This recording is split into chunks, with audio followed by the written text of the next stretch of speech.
pouvait influencer ma façon de penser. Je traînais avec des gens qui ne voyaient que le manque, qui se plaignaient tout le temps et qui croyaient que la réussite était réservée à une poignée de privilégiés. Et pendant longtemps, j'ai pensé la même chose. Ce n'est que lorsque je me suis rapproché d'hommes comme Carnegie, qui voyaient des opportunités là où personne n'en voyait, que j'ai commencé à réaliser la force invisible que l'environnement exerce sur nous. As-tu déjà remarqué à quel point les personnes autour de toi influencent ce que tu crois possible ? Si tu passes ton temps avec ceux qui râlent sans cesse, tu finiras par croire que la vie se résume à la difficulté, au manque et à la peur. Mais si tu commences à écouter ceux qui rêvent grand, qui travaillent dur et qui ont le courage de défier l'impossible, tu verras le monde sous un autre jour. C'est exactement ce que j'ai compris lorsque j'ai parlé avec Henry Ford.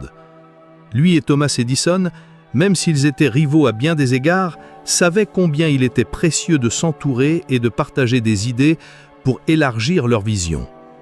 Ils avaient compris que la grandeur ne naît jamais dans l'isolement. Elle naît lorsque des esprits brillants se rencontrent et se défient mutuellement. Moi-même, j'ai été profondément transformé par cela.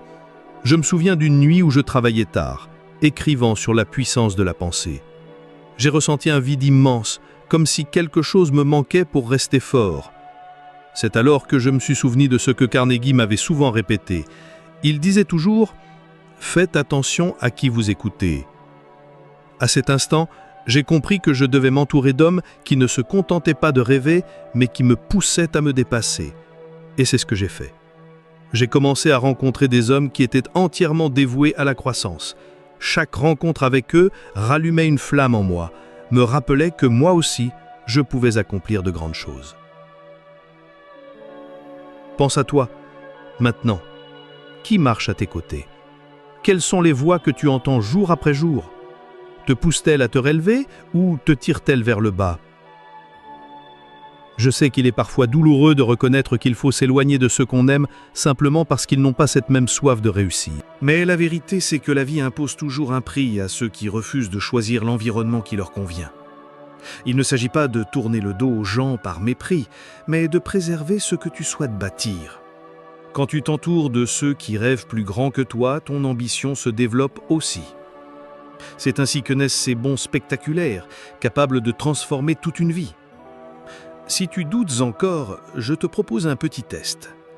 Pendant 7 jours, évite les conversations négatives. Éloigne-toi de ceux qui se plaignent de leur travail, de la vie, de tout.